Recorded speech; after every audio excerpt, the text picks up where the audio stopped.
Hola, ¿cómo están? Buenas tardes a todos y a todas. Tenemos el gusto de arrancar este espacio de seminarios abiertos por Zoom. Contamos con la presencia hoy de la doctora y profesora Norma Brunner. Ahí por ahí está, y está prendiendo la cámara. Bienvenida, Norma, muchísimas gracias por acompañarnos en estos espacios que, bueno, ya tienen varios años, desde el año 2016, que generamos espacios de formación docente en servicio.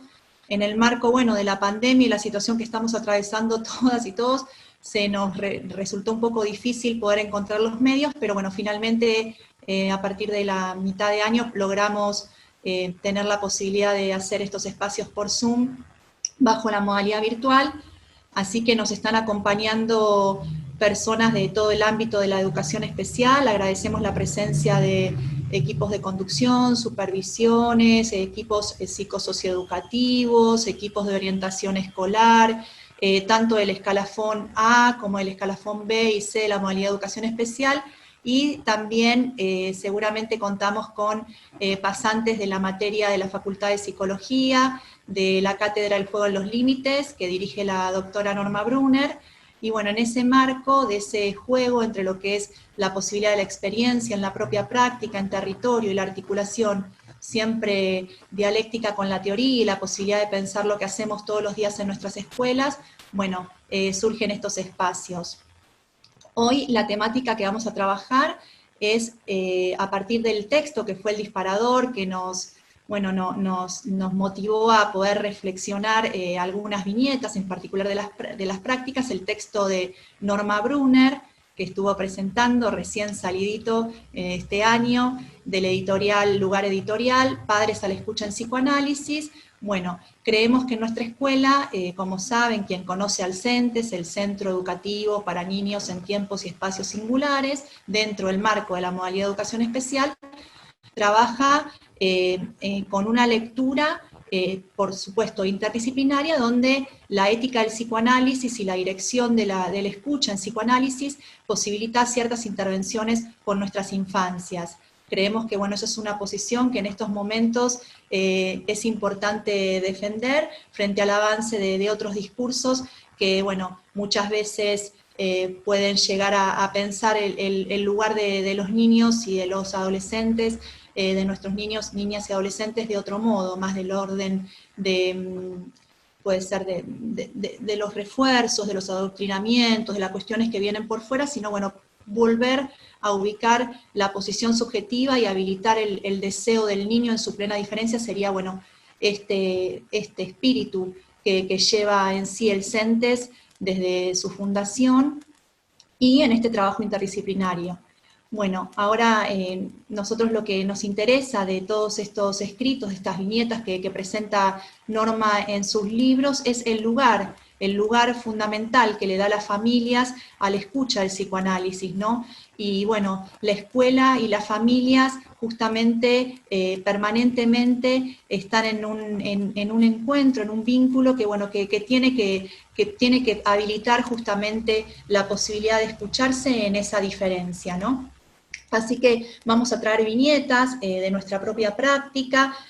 Contamos acá con los compañeros del CENTES número 3, en este caso nivel primario. Si quieren ir prendiendo las pantallas, así los presentamos. Está desde lo que es la pareja pedagógica, a Fernando Inú, a Sol Catinari, y en lo que es el trabajo, el abordaje en el equipo interdisciplinario, a Nicoli y Lorena Quevedo. Fernando, bueno, todos licenciado en psicología, profesor de música, fue residente en el pregrado en el Servicio de Salud Mental del Hospital Intersonal de Mar del Plata, en el municipio de General Pueyrredón. Actualmente se desempeña como profesor de educación media y es maestro de grado en CENTES 3. También por ahí van a poder ver a María del Sol Catinari, profesora y licenciada de Psicología de la Universidad de Buenos Aires, coordina el espacio de infancias y adolescencias en el Centro La Puerta y maestra de grado en CENTES 3. Y después contamos con el acompañamiento hoy del equipo interdisciplinario de nivel primario del turno tarde, bueno, la licenciada Nicoli, como profesora de enseñanza primaria, licenciada en psicología, maestra psicóloga del CENTES 3, y Lorena Quevedo, licenciada en Trabajo Social y maestra trabajadora social del CENTES 3 nivel primario. A Norma, por supuesto que presentarla es un orgullo, es, digamos, psicoanalista, especialista en problemas del desarrollo infantil, doctora en psicología, magíster en psicoanálisis, licenciada en psicología de la Universidad de Buenos Aires, y como les dije, tiene a su cargo las cátedras de Psicología de la Discapacidad, la cátedra 2, Clínica en la Discapacidad y Problemas del Desarrollo Infantil, y la práctica profesional, El Juego en los Límites, en la Facultad de Psicología en la Universidad de Buenos Aires. Es directora del PRODITIR, de 0 a 5 años, en el programa de detección e intervención temprana de riesgo en el autismo, la psicosis u otros problemas en el desarrollo infantil. Supervisora clínica, ha venido varias veces en reiteradas oportunidades, ya creo que este es el tercer o cuarto encuentro que viene Norma a ofrecer, digamos, los espacios de seminarios, pero también nos ha acompañado en lo que son los espacios de supervisiones clínicas, barras pedagógicas, para poder pensar justamente la posición subjetiva de nuestras infancias, ¿sí? Y el abordaje en el marco educativo y del derecho social a la educación y el marco universal de las prácticas educativas, bueno, ese espacio singular que es necesario brindar en el vínculo pedagógico justamente para darle la bienvenida al niño y a la familia en la escuela. En ese sentido, la lectura que hacemos, es importante decirlo, en la escuela siempre es desde una lectura singular, desde el paradigma social de la discapacidad. Y bueno, para dar la bienvenida a estos niños frente a tantas desigualdades que se han puesto de manifiesto y con mayor crudeza en estos tiempos en la pandemia, bueno, tenemos que de algún modo intentar repensar nuestros espacios de trabajo para dar garantía al derecho social a la educación de nuestros estudiantes, que presentan sin duda mayor vulnerabilidad en relación a ciertas situaciones del orden de lo social, y también dificultades propias del desarrollo en la infancia, que lleva mayor vulnerabilidad también en las características emocionales de nuestros niños.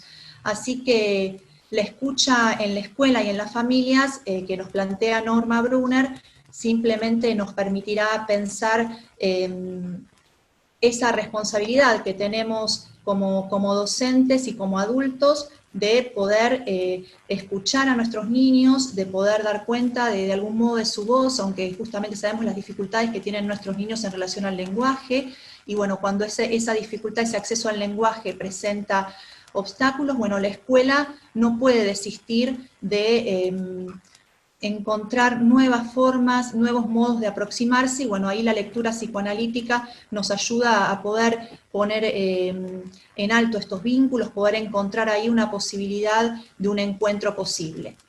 Entonces, sin más, decirles que tenemos estas dos responsabilidades: la responsabilidad del orden de lo político, de garantizar el derecho social a la educación, y una responsabilidad en el CENTES que es de carácter netamente subjetivo, de poder brindar prácticas subjetivantes en la escuela. Garantizar el derecho social a la educación, el carácter universal de la educación, implica del mismo modo posibilitar trayectorias singulares en nuestras infancias.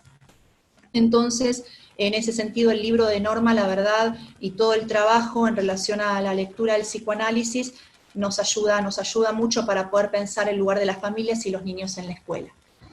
Ahora sí, entonces les vamos a brindar una viñeta propia de nuestro trabajo, y un poco la dinámica del encuentro les contamos cómo va a ser para que puedan tener como la visión general. En primera instancia va a presentar una viñeta del orden pedagógico, los materiales fueron aportados previamente a Norma, y bueno, en esos materiales están Fernando, la escritura de Fernando y de Sol, fue un trabajo colectivo que fuimos haciendo en la escritura de este material. Va a haber ahí dos viñetas, después van a encontrar un segundo trabajo, que es el abordaje con las familias en el CENTES, y a partir de estas tres viñetas, bueno, algunas reflexiones, algunas puntuaciones que va a ayudarnos a poder pensar Norma. Al final del encuentro habilitamos preguntas que pueden ir transmitiendo por chat, y alguna duda, alguna consulta, alguna reflexión, y a través del equipo de conducción del CENTES 3, que no las nombré, disculpan, bueno, ahí está también Andrea Carpintieri, vicedirectora del nivel inicial, Claudia de Rosa, vicedirectora del nivel primario, y María Marta Cabales, maestra secretaria del CENTES 3, ellas tres van a ir moderando la última parte del encuentro, que tiene que ver con, bueno, abrir los micrófonos y dar posibilidad a la reflexión y algunos comentarios. Ahora sí, entonces, le damos la palabra a Sol. Adelante, Sol. Bueno, buenas tardes. Vamos a hacer como una suerte de introducción que lleve a las viñetas acerca del trabajo que realizamos. Enseñar escuchando en la educación especial. La educación especial es la modalidad del sistema educativo destinada a asegurar el derecho al acceso a la educación que tiene todo niño, niña, adolescente y joven con discapacidad temporal, permanente y o problemas en el desarrollo dentro de todos los niveles y modalidades educativas. A través de diferentes acciones, políticas universales, estrategias pedagógicas y asignación de recursos que corresponde al Estado brindar, los diferentes dispositivos de la modalidad de educación especial se proponen garantizar el derecho social a una educación de calidad, respetando las diferencias sin admitir discriminación de ningún tipo y favoreciendo una propuesta pedagógica que les permita el máximo desarrollo de sus posibilidades, la inclusión y el pleno ejercicio de sus derechos. Desde este marco normativo, el trabajo en el CENTES número 3, el Centro Educativo para Niños y Niñas en Tiempos y Espacios Singulares, nos interpela en la necesidad de diseñar y de brindar la trayectoria educativa más adecuada para cada situación. La tarea docente se realiza en parejas pedagógicas, conformadas por maestros psicólogos o psicopedagogos, desde un dispositivo de abordaje interdisciplinario con diferentes propuestas, intervenciones y configuraciones de apoyo que permitan alojar las diferentes posiciones de nuestros alumnos habitualmente diagnosticados con autismo o psicosis infantil. Entre el derecho a la igualdad y la diferencia transitamos, por lo que el desarrollo biológico, psicológico y social de la subjetividad nunca podrá disociarse de las condiciones de una época, el contexto familiar, educativo, económico, histórico y cultural en el que viven los y las niñas y niños.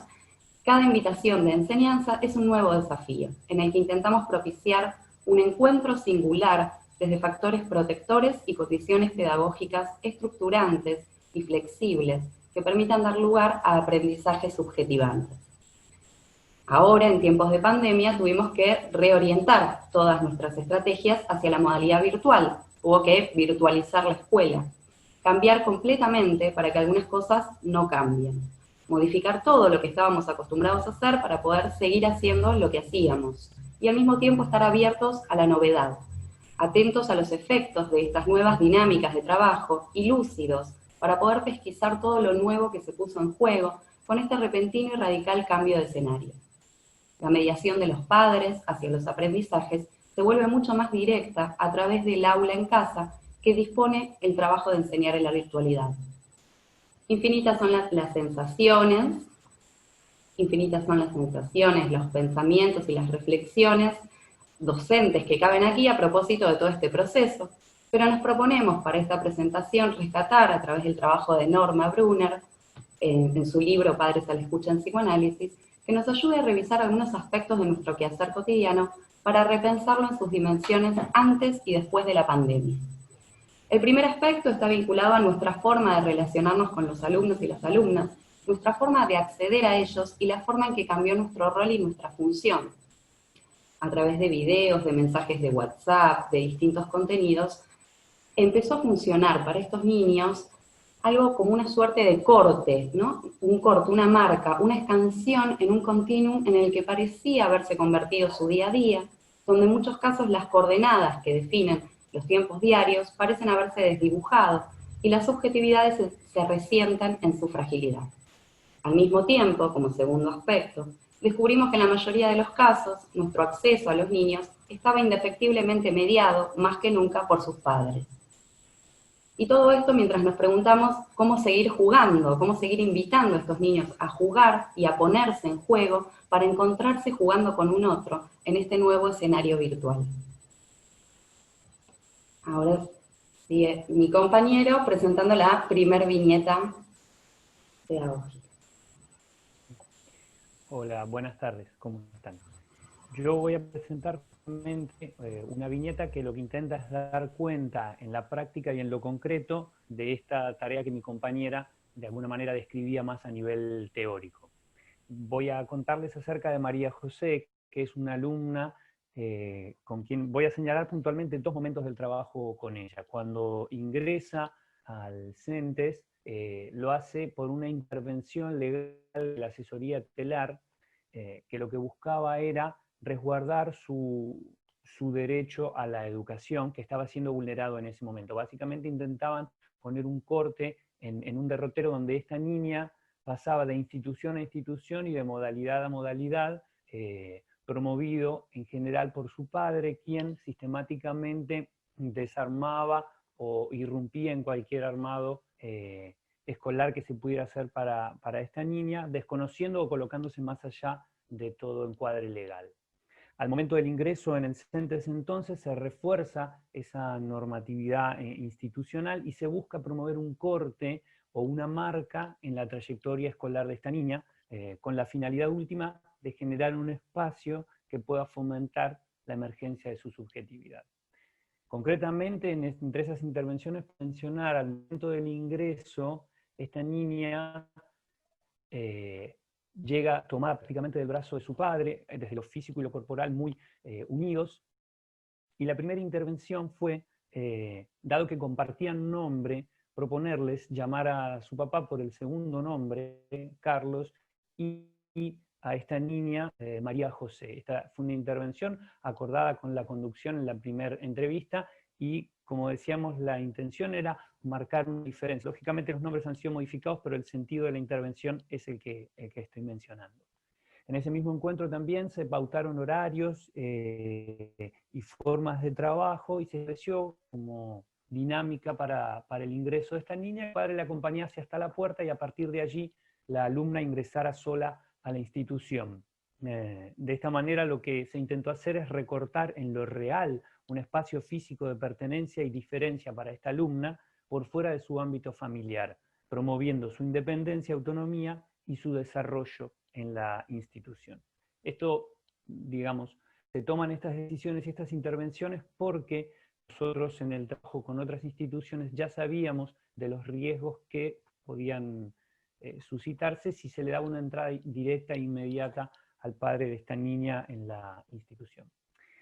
A partir de esta intervención en lo real, al limitar un espacio físico, también en lo simbólico, al proponerles nombrarlos de manera diferente, se empezó a constituir como una suerte de borde y un límite también al discurso amo de este padre, a este discurso de la verdad absoluta que también promovía estas situaciones con la niña. En este punto también es importante mencionar que nuestro trabajo se realiza siempre de manera interdisciplinaria. Son muchos los profesionales y las instancias, no solo al interior de la escuela con los equipos interdisciplinarios, sino también conversando con los espacios de tratamiento de estos niños y con instancias legales como la asesoría tutelar y otros espacios también. Y voy a mencionar ahora puntualmente una viñeta que tiene que ver con la forma de trabajo al momento de llegar diariamente la alumna a la escuela. Su padre la acompaña hasta la puerta y siempre hace mención a su estado de ánimo o a cómo se siente, indicando en general o que está de mal humor o que está exaltada y demás. También a eso se le pone un corte, no se le da espacio a esas menciones o esas palabras, y sí se ingresa con la niña hasta el salón, donde en general, lo voy a describir muy brevemente, la propuesta es que siempre hay una serie de objetos o colecciones de fichas y demás, o algún juguete que está siendo reparado, o algún libro que está siendo investigado, o 2 o 3 propuestas sobre la mesa, y mientras la alumna ingresa y se acomoda para iniciar la jornada, y el docente conversa las actividades de la jornada, se interactúa con esos objetos de manera como desinteresada. En una dinámica habitual, la niña comienza a interesarse por esos objetos, el docente continúa interactuando con los mismos, y a partir de ahí ella va a su tiempo haciéndose el espacio y comenzando a poder trabajar. Básicamente esto lo voy a leer textual. Lo que termina sucediendo y lo que intentamos promover es la aparición de esta niña que no necesita ser avasallada por el otro, sino sentir que es ella la que puede ir por los objetos y no que estos se le vienen encima.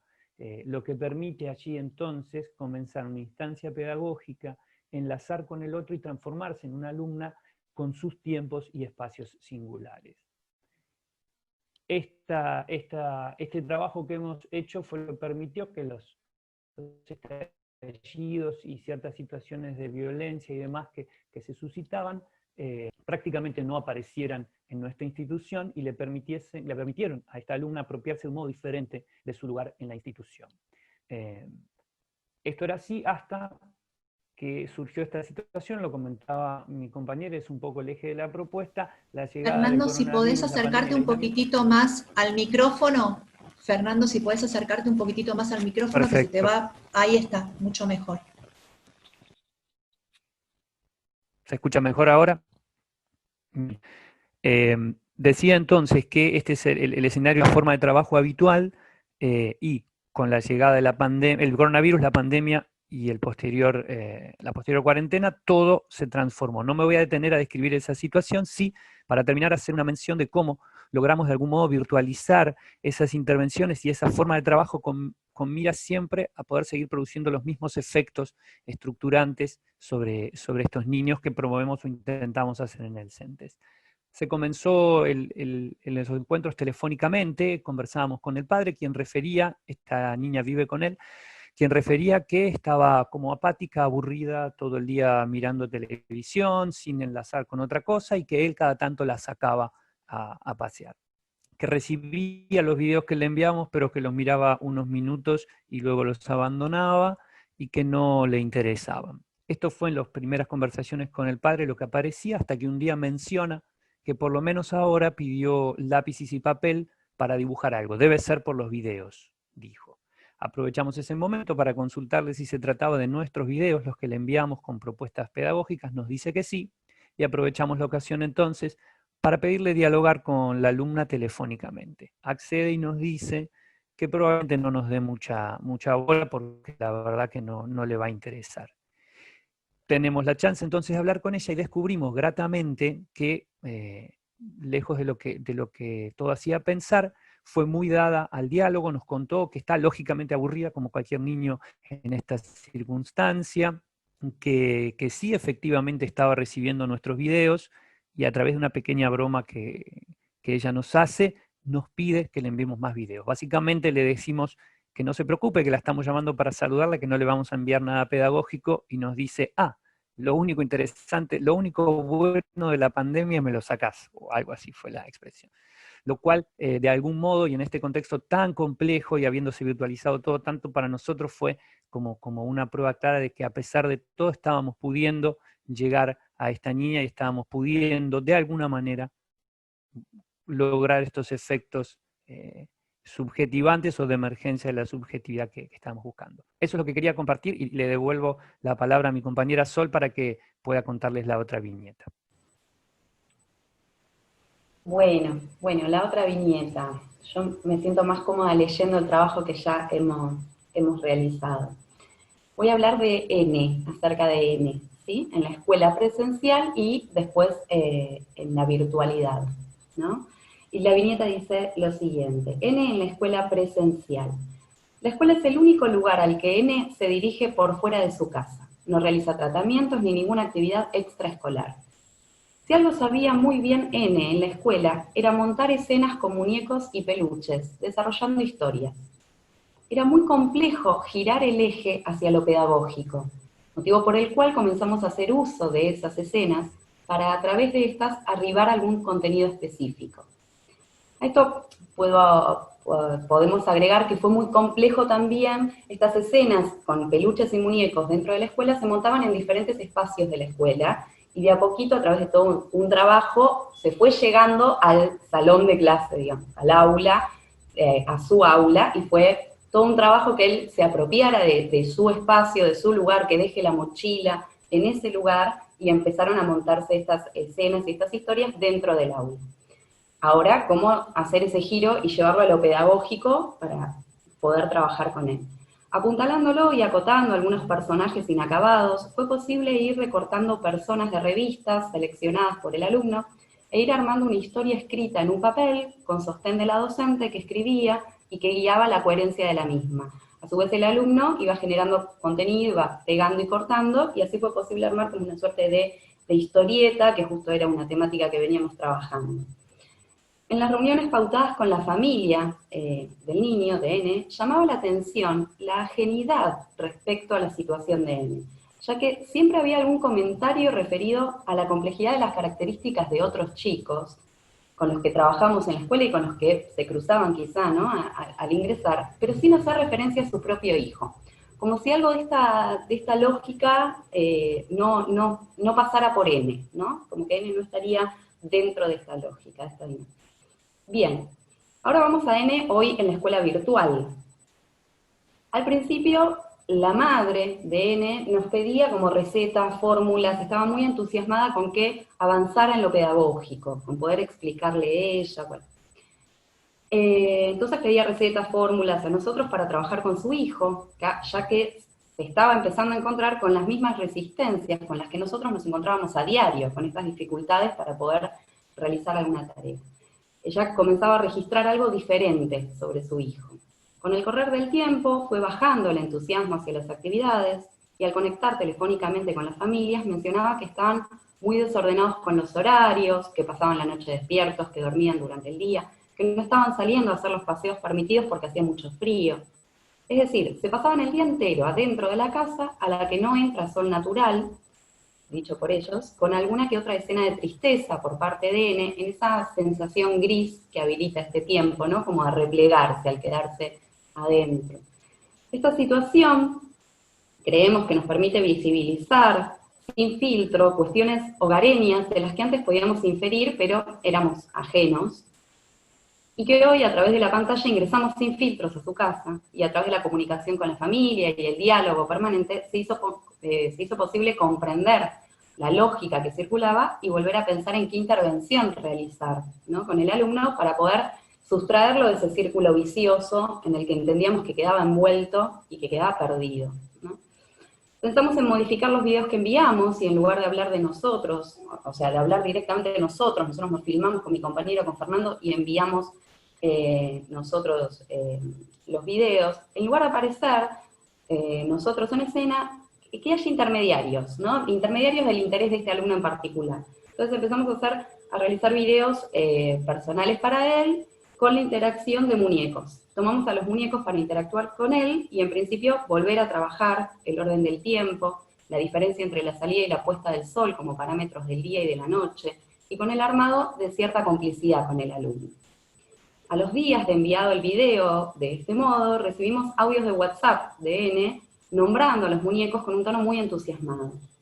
La recepción tanto de los muñecos como de la propuesta de trabajo fue muy buena por parte de la mamá, quien comenzó a servirse de alianza de trabajo con la escuela para llegar a su hijo.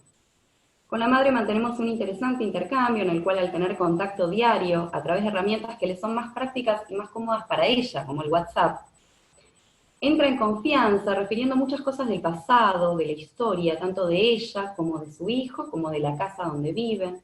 Historia que nos permite comprender reacciones, actitudes del alumno, así como abrir nuevos interrogantes. Ahora, sin este tiempo de intercambio semanal, docente-familia, difícilmente se hubiera dado esta situación. Y ahora lo que apostamos es a poder ayudar de algún modo desde la escuela a hacer un poco más luminoso este vínculo, y en medio de tanto desorden generalizado llevar un poco de claridad a ese hogar. Bien, vamos como para cerrar esta parte a mencionar algunas impresiones comunes sobre las viñetas educativas con los niños. Consideramos que a lo largo de estas viñetas se pueden ver de modo incipiente algunos efectos clínicos de las intervenciones encentes de la tarea estrictamente pedagógica, enmarcada en una lectura psicoanalítica de los niños, las niñas y su desarrollo. En este sentido consideramos imprescindible el trabajo con los padres, la escucha de los mismos, así como las intervenciones sobre ellos también, estableciendo cortes que le permitan la separación del niño, ¿no?, mencionaba Sara. Asumiendo, como señala Norma Brunner, que los padres son partícipes dinámicos del desarrollo y la escuela cumple un papel fundamental en su proceso de formación.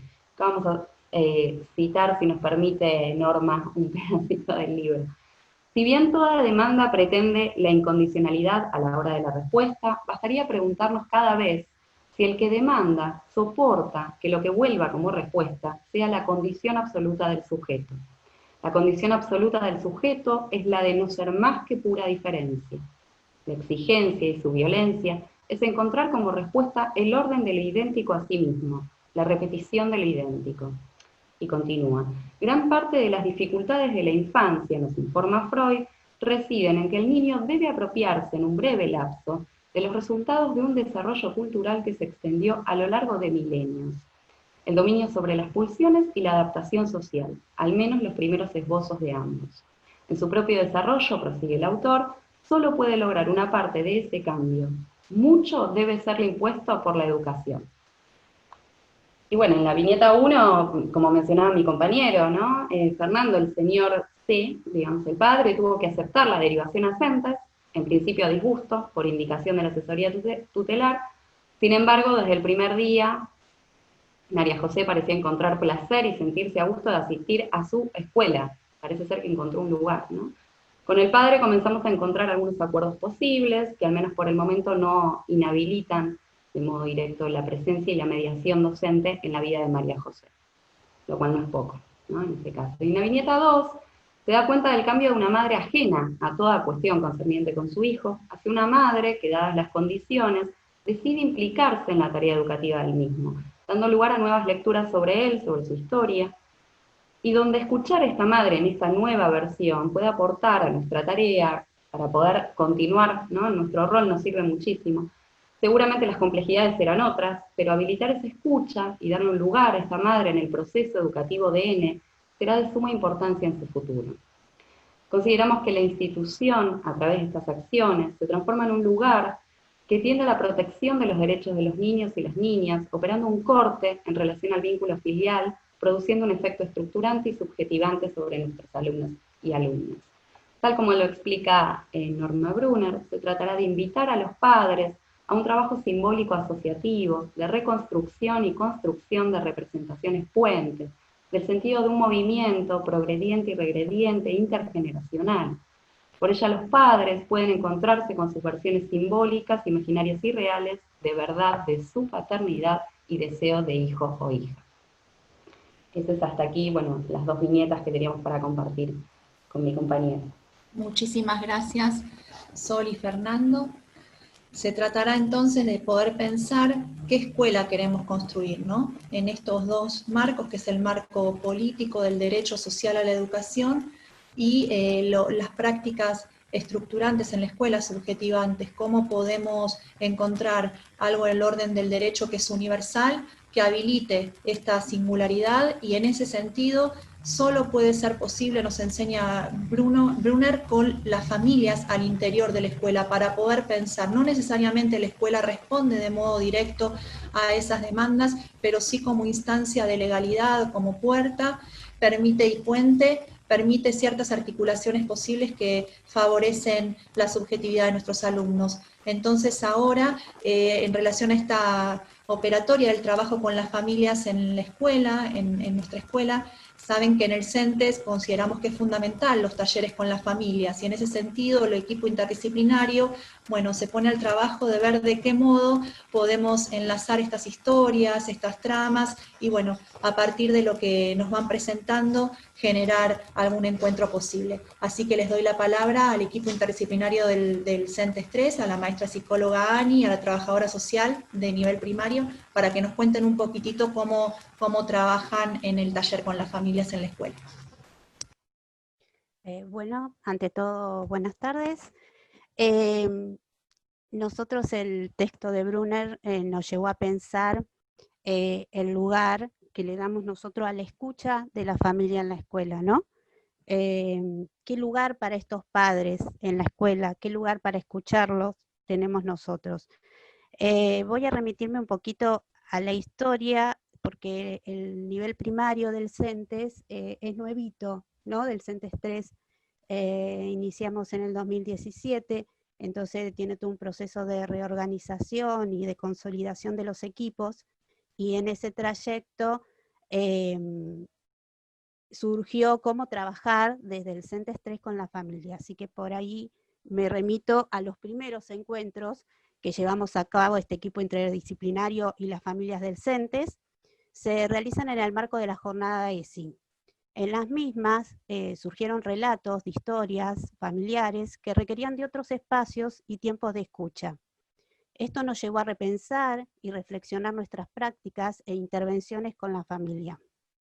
Nos llevó a habilitarnos y a habilitar otros escenarios que permitan a los referentes de los niños poner en palabra los miedos, las angustias, las ansiedades, encontrarse a sí mismo como padre, repensar su historia, reencontrarse con sus hijos y así dar un proceso a un comienzo de historización.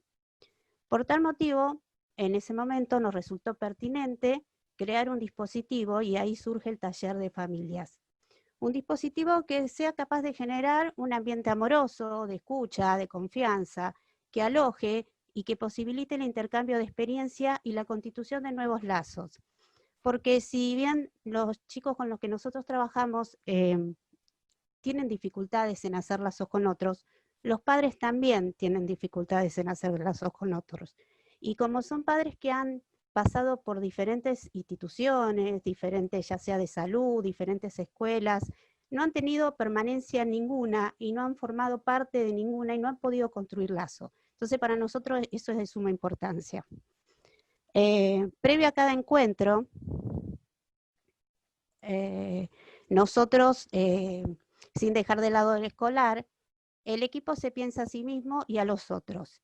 Si bien los talleres se organizan, se planifican, y en ellos se convoca a realizar una actividad grupal que tiene por finalidad la elaboración de un producto para sus hijos, ¿no? Confeccionamos, qué sé yo, los trajes de murga, armamos títeres, presentamos una obra, organizamos un teatro de sombra, organizamos la fiesta de fin de año entre todos los integrantes de la familia. Dicen, tanto estamos dentro de un dispositivo pedagógico, no nos manejamos de modo directo con la regla fundamental del psicoanálisis, que es lo que nos plantea Brunner en su libro, pero sin embargo vamos a dar cuenta, como dice Norma, a las familias en la escuela la escucha, y para esto retomamos una frase de Scliar, ¿no? Que en la aparición de gestos mínimos y sustanciales con la que encontramos coincidencia. La cotidianidad de los encuentros, la conversación, la detención, la pausa, el estar junto, la posibilidad de estar en desacuerdo, aprender a escuchar, aprender a mirar, dar paso a las voces que habitan lo escolar y lo social. Entonces, en un ambiente distendido y que prepare para alojar al otro, se los espera. Entonces ahí preparamos el mate, el café, ¿no? Para compartir.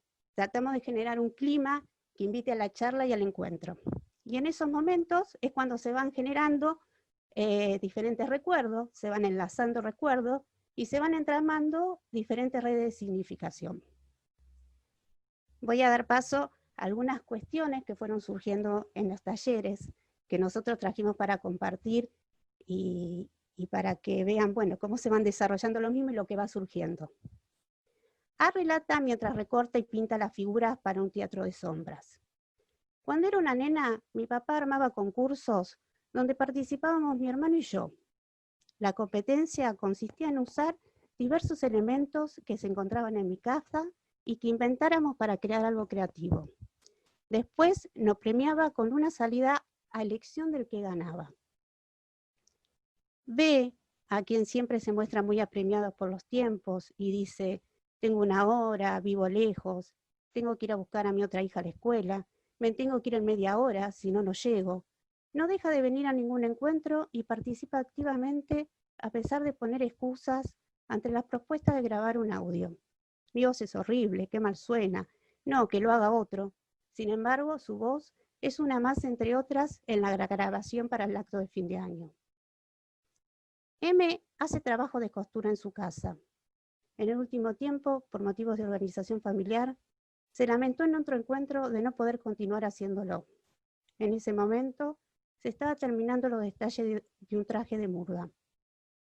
Esto nos sentía apremiado con el tiempo, ¿no? Entonces la escuela estaba apremiada por el tiempo y ante la necesidad de que estén listos para una determinada fecha, M se ofrece y al terminar el taller le dice a ese, que es su hijo, ¿no? Estos días tenemos mucho trabajo para la escuela. Los encuentros implican para nosotros el comienzo de un proceso que da lugar a lo singular, a lo imprevisible y a lo inesperado. Quiero aclarar que estas viñetas y esto que traemos es lo que se da en la presencialidad. Nosotros continuamos ahora con los talleres a nivel virtual, como también con las entrevistas familiares, que es lo que va a hablar mi compañera, la trabajadora social, Lorena. Y vimos que, a ver, a diferencia de lo que nos pasaba en la escuela, ahora virtualmente tenemos mucha más participación. Y creo que ahí porque juega también estas barreras sociales, como son las distancias, porque los alumnos que nosotros tenemos, sabemos que los entes son pocos, hay 3 nada más, y vienen de muy lejos. Entonces muchos padres manifiestan también su poca participación al no poder Estamos en la búsqueda del cuarto hace mucho, mucho tiempo, y hay una ley, la 4436, que interpela de algún modo a la construcción de una escuela de modalidad de educación especial al gobierno de la Ciudad de Buenos Aires, pero bueno, lamentablemente seguimos a la espera, aunque bueno, ya todos los años desde lo que es el CENTES 3 se envía lo que se llaman las cargas de la PREPOF, de la planta orgánica funcional, y bueno, consideramos fundamental que estos espacios estén más cercanos al territorio, porque de algún modo, bueno, vemos en la experiencia cómo limita la llegada en lo real de las familias a la escuela, y bueno, por supuesto que para eso es fundamental el tema de la combi, ¿no? Que por suerte, por ahora nuestros alumnos cuentan con ese servicio de transporte escolar que es especial y que permite que buscar y retirar a cada niño en el momento que digamos que corresponde y habilitar proyectos de inclusión en otros espacios. Eso, perdón, interrumpa, pero me parece importante decirlo, Ani, que me diste No, ahí. está bien, Jimena, sí, te di pie porque es algo que estamos descubriendo ahora, ¿no? En la virtualidad es algo que manifiestan los padres y que vemos que hay mucha más participación de ellos y que esto de la distancia es una barrera para poder llegar a la escuela. Entonces, por eso lo quiero traer, porque uno, bueno, en esta situación actual está descubriendo otras cosas, ¿no? Estamos abriéndonos a otras cuestiones que van surgiendo y que por ahí las ubicamos en otro contexto, en otro lugar, y sin embargo estamos comprobando que hay otras realidades. Y bueno, esto del CENTES 4 también era para traer un poquito esto, ¿no? Que estamos tratando de pedir otro espacio, y para estos niños que cuando salgan de la primaria, que bueno, que no tienen lugar, ¿no? Así que bueno, yo le voy a dar paso ahora a mi compañera, porque estuvimos repensando también en todos estos tiempos las entrevistas a la familia. Lorena, te doy el pase. Gracias, Ani. Hola, ¿qué tal? Buenas tardes a todos. Gracias por estar acá acompañándonos y repensando un poco las prácticas dentro de las escuelas. Bueno, yo voy a hablar un poquito acerca de las entrevistas, ¿no? Esto que mencionaba Ani, que todo el tiempo estamos reflexionando sobre las prácticas que realizamos y nada, como los contextos son tan dinámicos y tan cambiantes, nos dimos cuenta que también había una de las posibilidades de intervención, que son las entrevistas, que había que repensarlas y modificarlas. Voy a pasar a leer un poquito lo que escribimos también, para no irme por las ramas, porque suelo hacerlo mucho. Dentro de las estrategias de intervención del equipo interdisciplinario del CENTES están las entrevistas. Hay un tiempo estructurado y tenemos una forma preestablecidas para realizarlas. En ellas, generalmente, se suelen tomar datos de filiación, ocupación, nivel de instrucción, grupo de convivencia, tratamientos, entre otras. Así como diría Brunner, se requiere como una pila de datos masivo para poder completar formularios y planillas. Estos padres tienen la particularidad que vienen ya de otras instituciones y vienen como con un speech memorizado, ¿no? Y esto siempre nos llamó poderosamente la atención, porque nos comentan de manera rápida y breve el recorrido que tienen por diferentes instituciones y nada, y se van. Después cuesta mucho volver a convocarlos para una segunda entrevista más en profundidad, más para que nos permita conocerlo. conocer a la familia, ¿no? Entonces, nosotras estuvimos pensando con el equipo, porque sobre todo en este contexto de COVID, es donde empezamos a trabajar de manera más integrada, ¿no? Si bien cada una de nosotras tiene su mirada disciplinaria, nos dimos cuenta que también había como que aplicar otro tipo de trabajo, ¿no? Y hacerlo más transdisciplinaria, porque el contexto así lo requiere. Y nada, mencionamos un concepto que nos resulta como cómodo para dar cuenta de esto, que es el boyaje institucional. El boyaje institucional que nosotros decimos es el que intentamos utilizar para dar cuenta del recorrido que tienen las familias por diferentes instituciones de salud, de educación, legales, y que sin embargo en cada una de estas instituciones podemos percibir que hay un ejercicio de poder dentro de las instituciones y que estas familias en este discurso tan memorizado que traen, podemos advertir que hay algún tipo de violencia. Una violencia institucional. Sabemos que estas instituciones hegemónicas, grandes, históricas, tienen prácticas institucionalizadas. Entonces, advertimos esto en los primeros discursos, en las primeras entrevistas. Por eso, en concordancia, como dice Brunner, dice, a la escucha en el psicoanálisis, consideramos que asistimos a una época de dataísmo. Ella menciona en el libro este concepto donde los padres quedan por fuera, segregados, expulsados, de todo aquello que tiene que ver con sus hijos.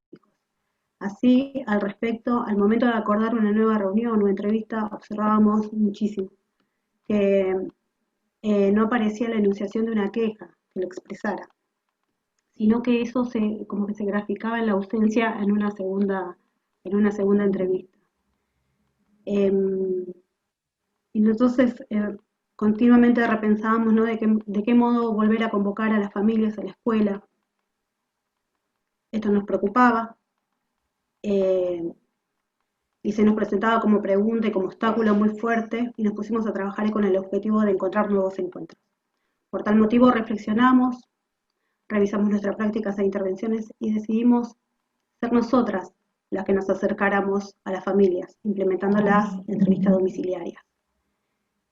Estas entrevistas nos posibilitaron conocer los lugares en los que viven, aproximarnos a los territorios, donde se desarrollan las dificultades, donde hay estrategias que las familias implementan para poder revertirlas. En esos territorios también están sus potencialidades, identificar los recursos simbólicos y materiales con los cuales son portadoras, y partimos que su cotidiano acercarnos a su cotidiano se nos hace como de manera más aprensible conocerlo, yendo a la casa de los alumnos, ¿no? En ese encuentro se intenta restituir de lo transferencial el lugar o no lugar del que fueron excluidos los padres por otras instituciones y por otros. A través de las entrevistas podemos acceder a ese mundo que no va a la escuela, pero que la escuela va. Las entrevistas, lejos de ser una instancia solamente de escucha ingenua, es una escucha profesionalizada. Nosotros intentamos a través de ella identificar representaciones, percepciones acerca de la escuela, acerca del barrio, acerca del contexto en el que viven. Es una escucha que realmente involucra mucho de nosotras, porque no solamente lo hacemos desde una posición empática, sino que también en todo momento tratamos de que se dé en un marco de horizontalidad, de igualdad con la familia, para que ellas puedan desplegarse y poder hablar de cómo es la vida de cada uno de los alumnos. A continuación voy a leer unas viñetas que nos parecieron muy significativas y que hacen a la obra de la autora que hoy está invitada. F nos cuenta mientras vas representando el circuito que realiza N. F es mamá, papá de N. Y nos cuenta que desde que se fue su papá, N aprendió a cerrar la puerta. Va a su pieza, busca la llave, la gira y cierra.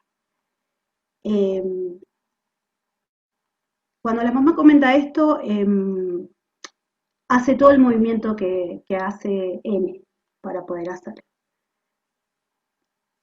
Otra viñeta dice, D, dice, esta casa era de mi abuela.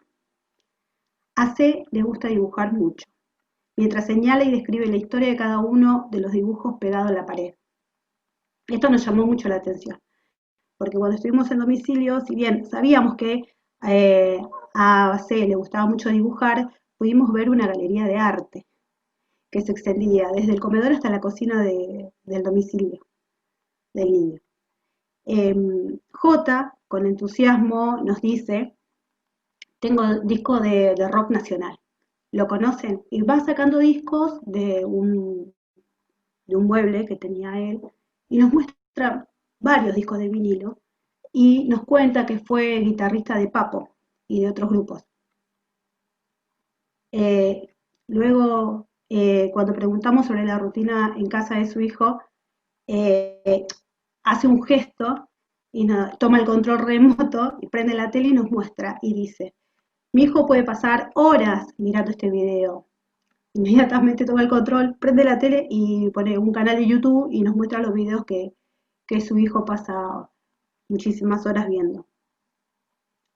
C nos recibe angustiada en su domicilio y nos dice con temor, mi hijo no va a ir más a la escuela. No puede ir porque tenemos problemas económicos. ¿Qué me pueden hacer? Esa fue una entrevista que en realidad surgió de la propia familia y que nos llamó mucho la atención porque estábamos ante la presencia de una confesión de abandono de la escuela.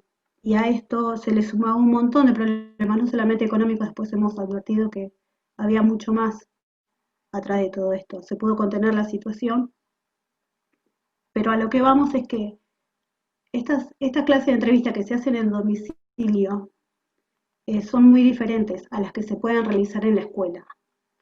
Entendemos que cada uno de los relatos, cada uno de los discursos que los papás tienen, nos están contando su historia familiar, su propia biografía, nos hablan de su cultura, nos hablan desde la complejidad del contexto en el que están insertos. Se torna una entrevista muy rica que la verdad a nosotros nos sirvió muchísimo como para repensar después diferentes maneras de intervenir con cada una de las familias. Hemos identificado problemáticas que quizás no se fueron manifestadas, pero las pudimos advertir. Y es muy, muy, muy enriquecedora esto de poder permitirle a la familia poder hablar, crear este clima que comentaba Ani, el clima de confianza, ¿no? Distendidos, hablar de manera clara, sencilla. Eso nos posibilita muchísimo trabajar con la familia. Bueno, eso. Te doy el paso, el pase a mí.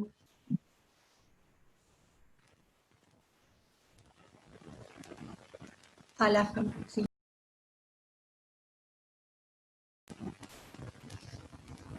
Cuando la familia no viene a la escuela va hacia la familia, ¿sí? En su plena vigencia el paradigma de algún modo social de la discapacidad, la posibilidad de modificar, de intervenir sobre las prácticas, no ubicar la dificultad en los sujetos o en los padres o en la familia o culpabilizar ni mucho menos, sino justamente pensar desde esta potencia que tiene la escuela cómo habilitar algún diálogo. En ¿qué me pueden hacer?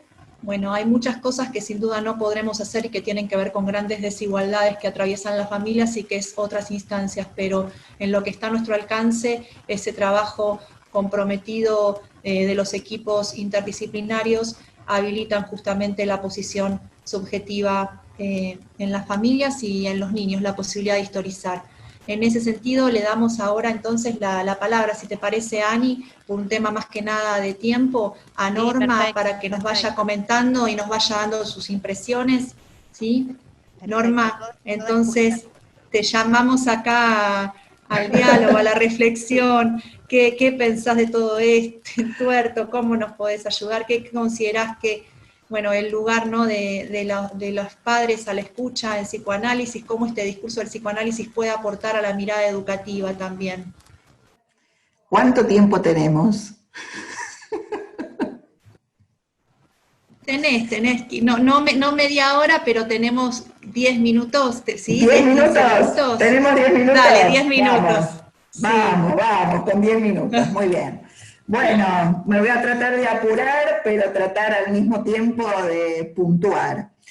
En principio, bueno, muchísimas gracias, muchas gracias al CENTES 3, a todo su equipo, especialmente a quienes hoy han expuesto y se han expuesto, arriesgando y dando cuenta de su trabajo.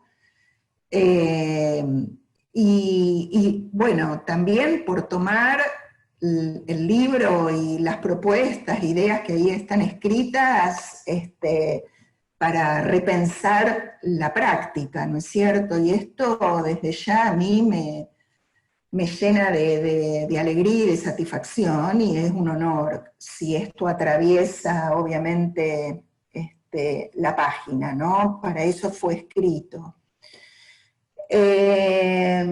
Y al mismo tiempo decir que efectivamente este seminario no es el mismo que el que hubiéramos podido tener ahí en el aula del CENTES a que está transcurriendo de esta manera, y no es el mismo no solamente por un tema de formato, sino porque nosotros no somos los mismos, porque seguramente los padres y las familias y los niños con los cuales estamos trabajando, y nosotros mismos como docentes y profesionales de la salud y de la educación, estamos siendo modificados y atravesados por todo lo que esto está implicando. Y también decir, hacer un reconocimiento a que los docentes de la Argentina y los profesionales de la salud en su amplio abanico no hemos dejado caer la tarea, nos hemos puesto la tarea al hombro, estamos intentando, incluso este es un espacio que da cuenta de eso, de pensarnos, de pensarla y de no dejarla caer. Este libro fue escrito pre-pandemia, probablemente se puede reescribir ahora, ¿no? Pero bueno, estamos pudiendo extraer de él cuestiones que veo que podemos pensar también. Entonces, efectivamente, la pregunta es, ¿qué nos cambió? ¿Qué cambió? ¿Qué cambió de nuestra práctica, digamos, antes y después de la pandemia que estamos atravesando? Y me parece que, como bien ustedes han presentado en el escrito que me han hecho llegar, muy generoso, extenso, complejo, por el tiempo que tenemos, voy a extraer algunos mojones de él, del escrito. Igualmente esto ha quedado grabado, así que se puede volver a escuchar la presentación. Yo digo, ¿no?, en la introducción algo de lo que a mí me llevó, digamos, a escribirlo, y que me parece que ustedes están hablando de esto, estamos hablando de esto, estamos pensando en esto. Hay padres que llegan, yo hablo de mi consultorio, podríamos decir que llegan a la escuela, ¿no?, que llegan en este caso, el CENTES, y que se animan a transitar un camino quizás menos cómodo, más difícil, incierto, sin garantías ni promesas, sin recetas mágicas, pero con una apuesta decidida y el deseo de reencontrarse con su hijo. Yo esto lo estoy leyendo de la introducción, ¿no?, del libro. En este otro camino, ellos son los protagonistas a la hora de tomar las decisiones. No somos los terapeutas, ni los psicoanalistas, ni los profesionales, ni los docentes. Son ellos sobre sus hijos. Están convocados desde ese lugar, el lugar de padres, para trabajar juntos las dificultades que van surgiendo con ese hijo en singular, en la crianza y en los intercambios que en tanto matriz representacional de la historicidad y los deseos inconscientes los atravesan filogenéticamente. Para decirlo de un modo simple y contundente, si no hay padres reales, simbólicos e imaginarios que sostengan y protejan los procesos fundamentales de intercambio que exceden el marco de la crianza, pero no es sin ella, el cachorro humano se muere realmente, se muere simbólicamente, se muere imaginariamente. En cualquier momento de su desarrollo, principalmente en los primeros tiempos de vida, y el sujeto de deseo cae en picada libre. Si el juego define la niñez, los padres crean las condiciones de posibilidad para que el guardián de la infancia haga su obra y cuente su historia. Hay padres que en este camino se perdieron, perdieron la cuenta y la posibilidad de contarles a sus hijos que había una vez. A ellos, a los padres perdidos, a los que se les intenta hacer creer que nada tienen que ver con el desarrollo de sus hijos, va dirigido este libro, y a quienes de una u otra manera practican en distintos ámbitos la ética del psicoanálisis en tiempos y espacios singulares de la infancia y la adolescencia. Así que me parece que en estas líneas nos estamos encontrando. Ustedes han puntuado dos aspectos en su presentación, y a mí me gustaría subrayarlo. Que se han encontrado con que hay la escuela está en un lugar de cierto corte y expansión, en un continuum, ¿no?, en la vida actual de los niños y de los adolescentes con quienes están trabajando y de las familias en este momento. Por supuesto que cuando hablamos de familia incluimos a todas las formas, a todas sus formas, y quien hace en función familia. Y cuando hablamos de padre también estamos hablando de madres, y estamos hablando de quienes están en posición de ejercer la paternidad. Y marcaban también que se encontraron con un segundo aspecto, y es que el aprendizaje en este momento, más que nunca, y yo quiero subrayar más que nunca, está mediatizado por la presencia de los padres, ¿no? Para poder, decían ustedes en su escrito, seguir produciendo las condiciones de posibilidad para que el aprendizaje en sentido amplio continúe su curso, su movimiento y su marcha. Esto es, en tiempos de la infancia, relanzar el jugar y el deseo de jugar. Y cuando yo leía esto, y en estos dos puntos voy a, por una cuestión de tiempo, saltar quizás otras cuestiones que fui también puntuando. Voy a subrayar estas dos. Pensé en lo siguiente: por un lado, que ustedes me invitaban, y yo se los agradezco, a pensar, y porque yo, así como ustedes decían que la escuela, que el equipo se y esto me empieza a llegar, me encuentro identificado, en lo que transmite el libro me encuentro representado, hay escenas que todo el tiempo puedo identificarlas de la cotidianidad de mi trabajo. Bueno, en estos aspectos que ustedes hoy presentan, yo también escuché resonar y en eco cuestiones que también vengo escuchando desde mi práctica y con quienes uno la comparte, ¿no?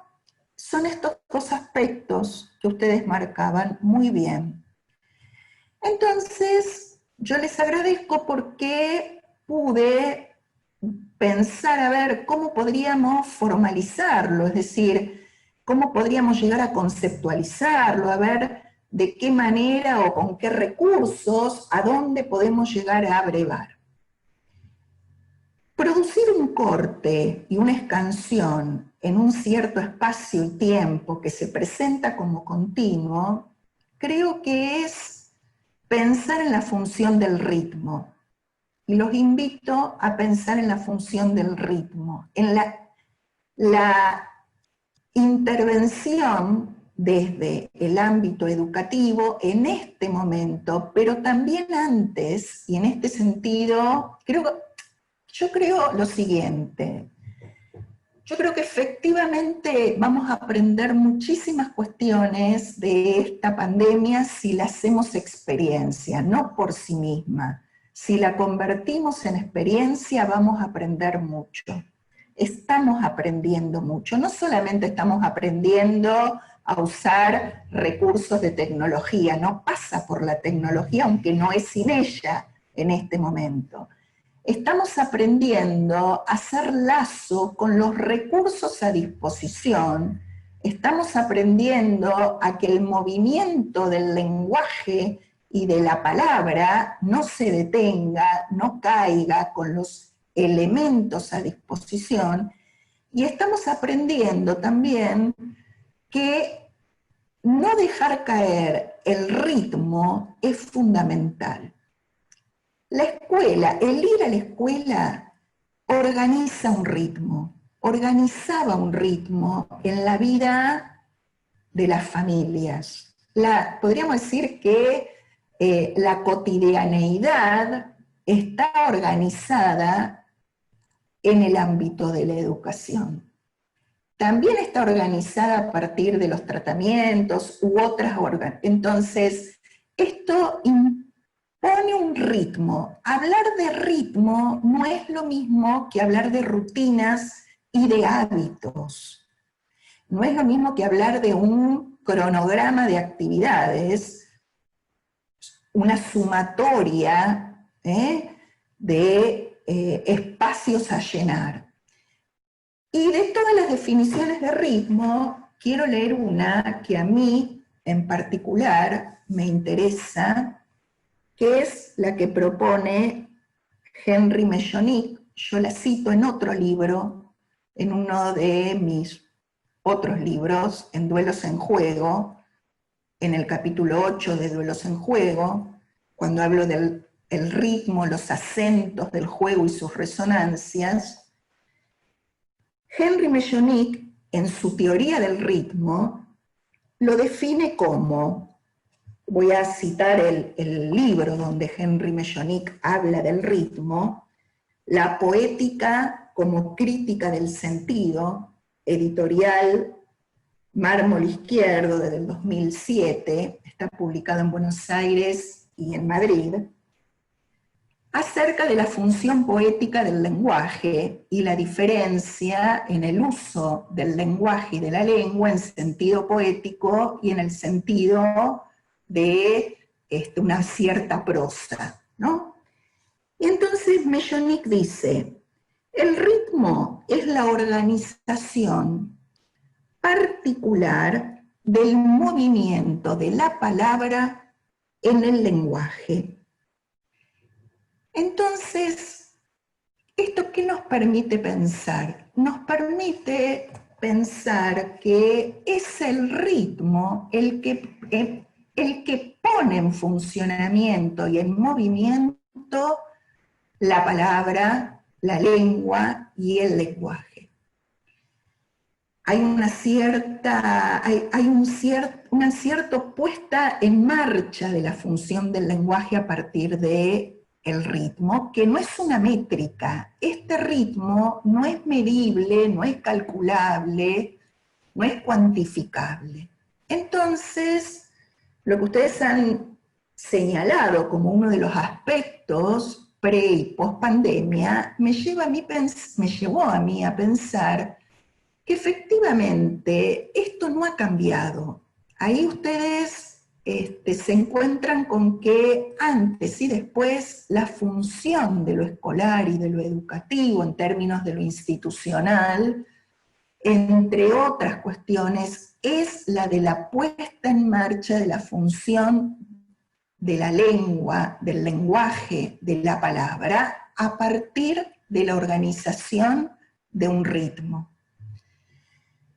Y esto creo que cuando la educación desde diferentes ámbitos se puso la tarea al hombro a partir de lo que llamamos el aula virtual y la educación virtual, justamente impidió que cayera. Impidió que cayera ¿qué?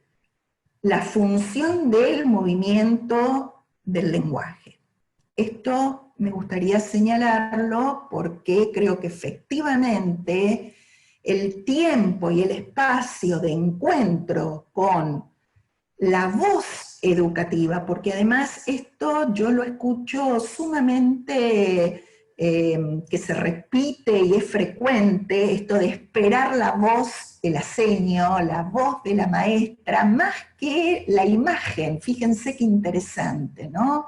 Hay algo del encuentro con la voz, aunque, bueno, acá solamente nos vemos, ¿no?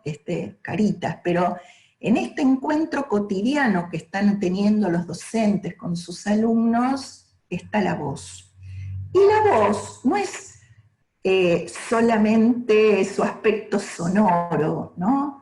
La voz, para Mellonic, es la raíz que permite la puesta en marcha de este ritmo y este movimiento. La voz es la raíz, es el llamado. Entonces, es cierto, hay un trabajo, entre comillas, en territorio, pero no confundamos, y en esto también me parece que amerita la pregunta cuando hablamos de territorio. Ir a la casa es hacer trabajo de territorio. Digo, ¿a qué definimos territorio? ¿Cuál es el territorio del aula? El aula también es un territorio, ¿no es cierto? La escuela es el territorio de los niños, es casa, la escuela es casa también. En este sentido, la casa se ha convertido en aula.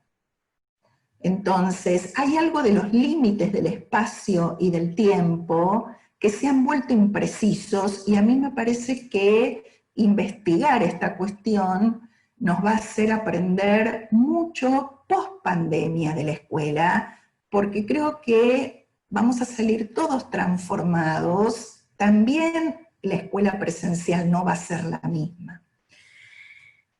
Y en esto, entonces digo, lo que ustedes han señalado como dos aspectos, más bien yo los leo como dos acentos. Ustedes han acentuado aspectos que se han evidenciado por la pandemia. Por un lado, esta cuestión, la organización de un ritmo que permite lo educativo. Y que esto es función estructurante, esto es función terapéutica, pero no es por ir o no ir a la escuela, ¿no? En esto me refiero a la presencia de la voz de lo educativo como lugar de terceridad, como lugar de regla, en el sentido de esta terceridad no caprichosa, porque la voz de la escuela también está sujetada y sujeta a una regla a partir de quien la vehiculiza. En este caso estamos hablando de una regla que implica una cierta escucha, que es una escucha no gozosa, no culpabilizadora, no prejuiciosa, de atención libre, pareja, flotante, que permita y habilite la palabra del niño, que no es sin la palabra de los padres o aquellos que están en posición de paternidad, no es una o la otra, ¿no? Aunque implique diferencias, como bien ustedes mismos muestran en la viñeta 1, ¿no? La voz del padre, la voz de su hija, implicaba diferencias cuando a partir de su intervención empieza a verlas, pero estas diferencias no hubieran podido ser escuchadas ni producidas si no hubieran podido escucharse la voz del padre. Y es interesante porque a partir de la intervención no presencial, en donde en lo presencial al padre se lo dejaba fuera, y es en la virtualidad que el padre aparece como mediador, y este es el segundo aspecto que ustedes ubican, y yo digo acentúan, porque en verdad lo que ha aparecido, por eso quisiera traer aquí la noción de acento, traje la de ritmo, ahora quiero hablar algo del acento. Hablé del ritmo, hablé de la voz, ahora quiero hablar algo del acento.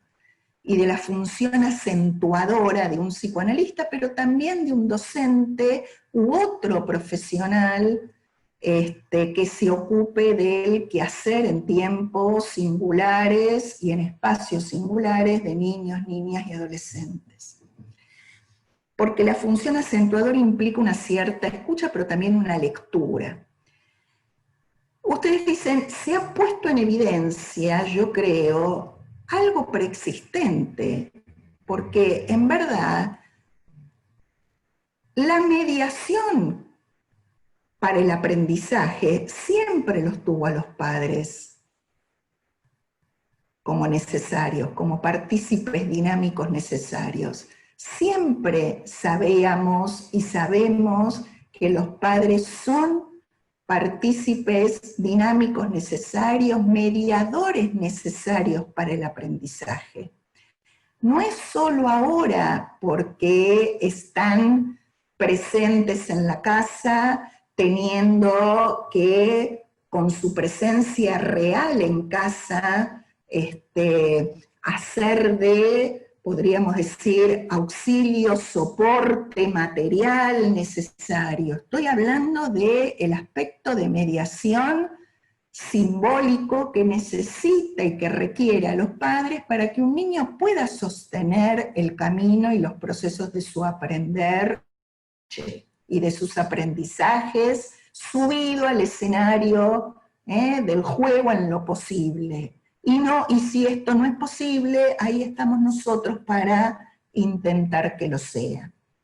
Ahora, efectivamente, la pandemia lo que ha visibilizado es esta necesariedad, pero también la necesariedad de la función mediadora de lo educativo. Es decir, de la función necesaria de la presencia real de los docentes y de los profesionales de la salud y de la educación y de los aspectos educativo-terapéuticos en sentido más amplio, que no es sin nosotros, que no es sustituible, que por más que pensemos mediadores y recursos a partir de la tecnología, aún hace falta la presencia real de los padres, la presencia de los padres reales, la presencia real de los docentes. Y esto me parece que lo ha acentuado, lo ha puesto en evidencia la pandemia. Y bueno, en este sentido, bienvenido, en comillas, digamos, ¿no? Poder extraer esta cuestión para cuando post-pandemia salgamos de estos dispositivos, y demos otro lugar entonces a la presencia de los padres reales en el ámbito de la escuela y de su palabra, y a la presencia necesaria de los docentes en las aulas. Dicho esto, quiero decir 2 palabras acerca de la función acentuadora. ¿Qué es acentuar? Porque el acento, ¿no? Acento en hebreo bíblico, en hebreo antiguo, es el gusto de lo que se tiene en la boca, dice. Se refiere al sabor, al gusto. Puede ser placentero, puede ser displacentero, al sabor en sentido amplio. A que lo que se tenga entre manos, podríamos decir lo que se tenga en la boca, en esto estamos hablando de la palabra, ¿no? Y de la escucha, pero podríamos extenderlo a la tarea, tenga sabor. Acentuar es darle sabor a la lengua, sabor al lenguaje, sabor a la tarea. Podríamos decir entonces que la función acentuadora, en este caso yo estaba hablando del analista, pero podríamos decir del docente, al acentuar, como hicieron ustedes, ciertos aspectos de la práctica, permite que el lenguaje muerda el cuerpo, es decir, que no sea sin el cuerpo. Entonces, estamos en la virtualidad, pero poniendo el cuerpo, no nos confundamos. Y estamos poniendo el cuerpo, yo diría, como siempre y quizás más que nunca. Acentuar, yo hablaba de el juego, porque en este capítulo hablo del juego, pero permítanme, sí, el juego de la práctica, el juego del aprendizaje. Acentuar la práctica no es traducirla, no estamos acá para traducirla, estamos para pensarla, no hay traducción posible. Es un trabajo de construcción y de creación de sentido. Estamos tratando de encontrarle significación. Los padres nos dirigen una demanda a los psicoanalistas, a los docentes, y nos dirigen una demanda de significación. Ahí donde se encuentran perdidos, desorientados, errantes, errando el camino, nos dirigen una demanda, y estamos ahí para poder escuchar y recepcionar esta demanda libre de prejuicios. Pero también quiero decir que nosotros estamos en función de representante del niño o del adolescente, estamos en función de representante del menor, así como lo ubico en el último libro. Esto quiere decir que trabajamos en una permanentemente, antes, ahora y después, porque se trata de una posición en la escucha, de sostener esta tensión y cierta conflictividad entre saber que existen factores e indicadores de riesgo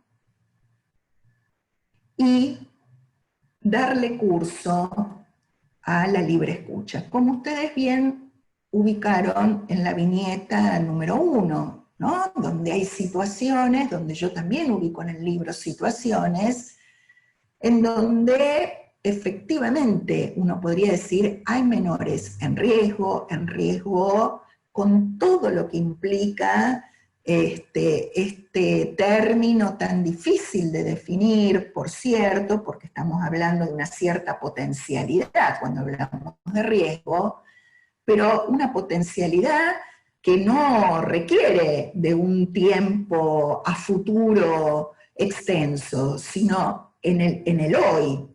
cuando hablamos de riesgo, hablamos de un riesgo presente. Cuando hablamos de riesgo, efectivamente hablamos de una potencialidad futuro, porque nosotros sí sabemos que hay procesos y hay una ética por la cual los padres deben estar atravesados también en los intercambios con sus hijos y en estos procesos, por las cuales si esto no se cumple, ese menor está en riesgo.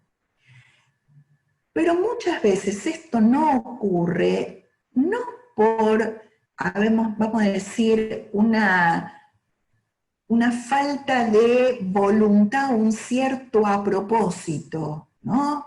En los actos de los padres. Y en esto me parece que durante muchos años venimos rastreando y llevando a cuestas una cierta mochila que nos han endilgado de que los psicoanalistas o quienes tomamos de psicoanálisis una cierta posición para las prácticas en estos tiempos, hacemos que es una culpabilización.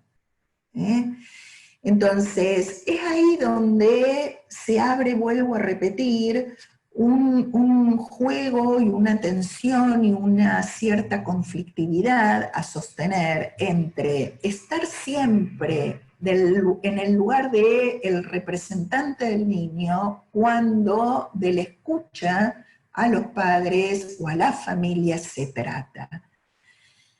Recordando que no es sin la palabra de ellos que ese niño podrá seguir el curso de su desarrollo y no caerse en tanto y en cuanto sujeto de derecho, sujeto de deseo. Bueno, no sé cómo estamos de tiempo. Yo había notado muchas otras cuestiones. Me dirás, Jimena, me dirán ustedes. Sí, para tratar de ser medianamente respetuosos con los tiempos, eran un montón. Me parece que nos queda para un segundo encuentro, ¿no? Vamos a tener que... Acá tengo mis notas. Estás atrapada sin salida para un segundo encuentro. No, en la facultad. Me mandaron un texto de 10 páginas con una complejidad, y bueno, estoy haciendo lo que puedo. Y en esta complejidad transita permanentemente, para poner el acento ahí, la escuela pública. Y tomamos, si nos permitís, Norma, está acá con nosotros el secretario de Educación Especial de la UTE. Y bueno, en esto de poder justamente garantizar, muchas veces encontramos que hay situaciones de riesgo, ¿no? Que se vulneran los derechos de la voz de nuestros niños en este contexto, y bueno, entendemos que no es nunca solos este trabajo, sino es articulada con la familia, con los sindicatos, con la cuestión también política, que también permite muchas veces dar garantía a los derechos. Entonces, bueno, contar cómo, bueno, en este camino sinuoso, errante, muchas veces, qué fue lo que se pudo lograr a nivel de la comunidad educativa, y donde los padres, sin duda, hicieron valer su voz, ¿no? Su llamado. Sí, Jorge, te damos la palabra. Está muteado. Desmuteate. Ahí está. Bueno, nada, muchas gracias, compañeras, compañeros. Gracias, Norma. Voy a tomar algunas cosas de las que vos dijiste, las que dijeron los compañeros. Digo, hoy realmente qué mejor que esta conceptualización de familias en la escuela. Y no es una casualidad, es algo que obviamente desde la escuela pública se trabaja y se viene consolidando desde hace tiempo. Hoy es un día a nuestro criterio para celebrar, digo, frente a un avance que se quiso hacer en la ciudad de Buenos Aires con respecto a la instalación de esto que vos bien decías, Norma, ¿no? Como que la escuela perdió el ritmo, perdió su palabra, como que la escuela como organizador social entró en un estado de arritmia por la pandemia, se quiso instalar una vuelta a la escuela con distintas discursividades, en primer lugar con la discursividad de la desconexión para algunos y por algunos, en segundo lugar por la falta de dispositivos, y se instaló o se planeó un programa que era conectarnos en la escuela, ¿no? Como ubicando a la escuela solamente en el espacio del EN, y no del CON, como si ese CON no se hubiera seguido trabajando como organizador, como si los lazos, las tramas, las viñetas que fueron recortando y trabajando las compañeras, la confianza, ese lazo de confianza se hubiera interrumpido por la virtualidad. También se quiso instalar el programa Decí Presente, que salieron a anunciar como ir a buscar a los niños, a las niñas, a los jóvenes que estaban desconectados, con los cuales no había habido ningún lazo con la escuela, como si hubieran estado ausentes, como si la escuela hubiera abandonado. ¿Y por qué digo que hoy es un día para celebrar? Porque es un día en donde las voces de la comunidad educativa, de todos los estamentos de esa comunidad, de todas las voces de esa comunidad, pudieron hacerse presentes en una decisión nacional en donde ese volver que quería instalarse como un volver a la escuela, como si nos hubiéramos ido de la escuela, como si la escuela no hubiera estado presente, tomó voz en la decisión del Ministerio Nacional de que eran inviables frente a la situación pandémica y a la situación sanitaria de la Ciudad de Buenos Aires, esos programas. Yo creo que lo que debemos rescatar de esta lucha es la lucha de la comunidad, es la lucha de esas familias que pudieron ponerle voz a algo que desde la escuela lo veníamos sosteniendo, pero que se hicieron una sola voz en este documento. Nada más que agradecer todas sus palabras, todas sus acciones y las luchas que vienen dando, porque este espacio en donde nos pensamos, nos repensamos, nos discutimos, repensamos nuestras prácticas, como siempre le digo a Jimé, es un espacio de lucha, de resistencia, que tal vez desde otras miradas, desde el neoliberalismo, nos quieren arrebatar o nos quieren colonizar. Así que bueno, simplemente eso, muy cortito. En ese sentido, Norma, vos lo sabés que también el psicoanálisis es un campo de batalla que hay que sostener. Y el psicoanálisis en la escuela, ¿no? Es un gran desafío. Y entonces nosotros planteamos el psicoanálisis y la política en la escuela para dar garantía a los derechos de nuestros niños y nuestras familias. Muchas gracias, Jorge, por traer esto, porque de verdad que las familias, la comunidad educativa en general, hizo escuchar su voz y bueno, puso el acento fuertemente en este ritmo para decir que la escuela pública, que también hablabas de esto de no dejar caer, ¿no? Que nuestro escrito la escuela pública no es dejar caer para algunos, o sea, la posibilidad de la conexión o dejar caer, o sea, un segmento, no es intento de que solo algunos sectores, aquellos que justamente están caídos, que no tienen conectividad, aquellos más vulnerables, son los que iban a ir a la escuela. También rompe con toda condición de derecho, de sujeto de niño, de la palabra del niño, como que la escuela también de algún modo termina siendo un circuito que termina discriminando, ¿no? Como que van a la escuela simplemente a conectarse a aquellos que no disponen de conectividad. Esta lucha, digamos, lo ganó de algún modo la familia, para poder entender que en esta emergencia sanitaria tan grande es poner en riesgo la salud, fundamentalmente de toda la población, de los docentes, de los alumnos, de las familias, y de algún modo armar circuitos, si no los llamamos discriminatorios, bueno, que al menos está mal enfocado el problema, ¿no? Poniendo el eje justamente en la dificultad, en el déficit del sujeto, y no ahí, por eso la cuestión política, que el Estado pueda brindar aquellos recursos que son necesarios para poder permitir esta red que es necesaria hoy, esta conectividad en lo real. de este sostenimiento. Así que bueno, 2 minutos para poder dar voz también a los comentarios y a las voces de las compañeras, de las vicedirectoras. Hay bastantes, nos quedan, bueno, comentarios por las redes, sepan disculpar para que no se nos extienda tanto, pero bueno, 2 minutitos, Andrea, Claudia, quien quiera, algún comentario, alguna impresión breve, y también María Marta, para que puedan participar. Ahí. Bueno, a mí me pareció sumamente interesante esto que marcaba Norma a partir de las lecturas, de la permanencia de la escuela y de la escuela que está de pie, y en este caso también a partir de la voz, ¿no? Nosotros pensábamos mucho en esto de lo que implican los videos, los Zoom, ¿no? Todo lo que tratamos de realizar con los chicos, lo que implica la voz y la mirada, y el trajiste, ¿no? Porque no es lo mismo ese continuo, ese hablar, ¿no es cierto?, monótono, que no trae, digamos, como el corte, sino esa posibilidad de un corte en este continuo, bueno, que tenemos en la pandemia, ¿no?, que estamos viviendo y que es lo real, ¿no?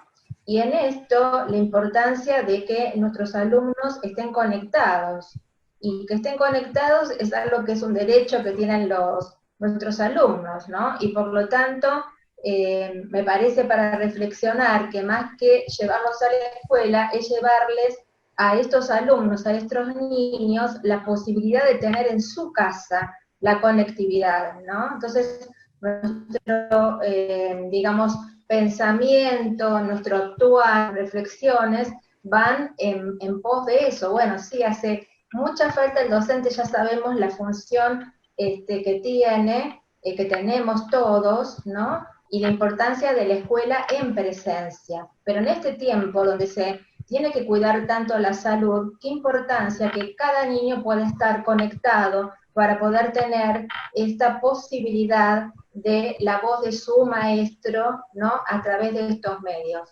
Así que bueno, esperemos que se dé vuelta la cuestión y que sean los niños los que reciban la posibilidad de la herramienta, es decir, de una computadora en su casa, para estar, ¿no es cierto?, en esa presencia virtual, mediando la voz y la mirada, con su docente, que nos den esas posibilidades. Así que bueno, muchas gracias. Bueno, yo desde mi lugar en realidad un breve comentario, porque todo lo dicho obviamente fue más que importante y creo que está fundamentalmente expresado, más allá de los ponentes, de la escuela, tanto de la escuela como de Norma, y bueno, lo que trae también Jorge Godoy.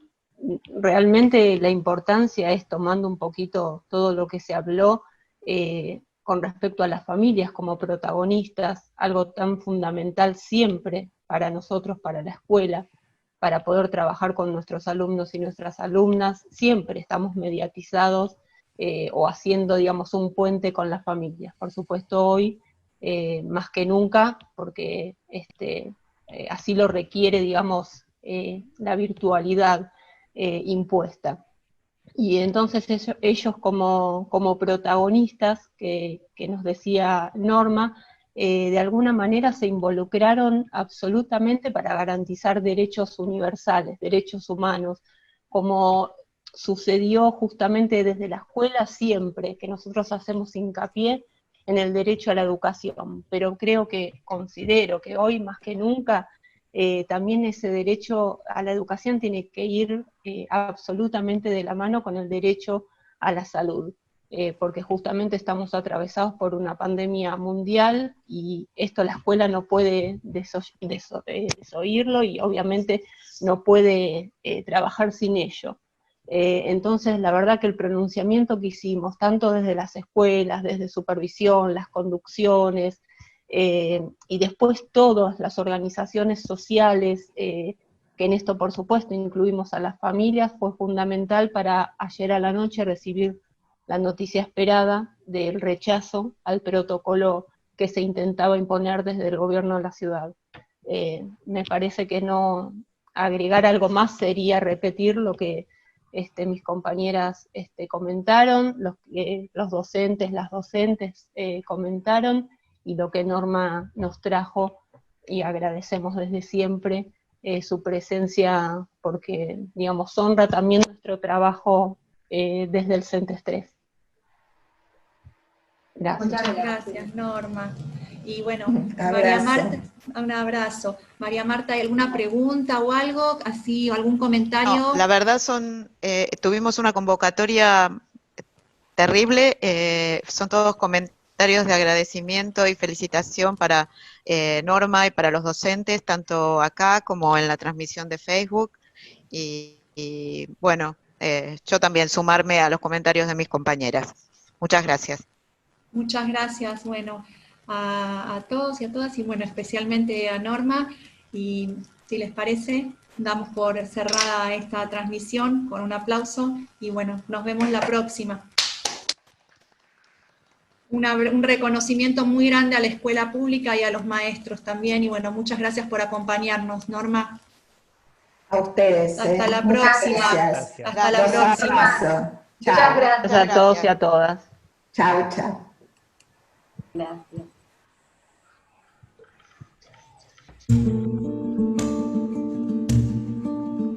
No jugaremos a la guerra rueda que rueda.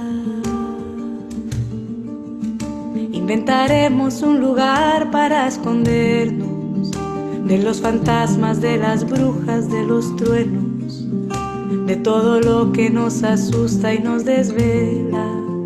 Inventaremos una historia que contar, la pintaremos de amarillos y de soles, y cuando el cuento casi esté por terminar, nos inventamos un final con más colores.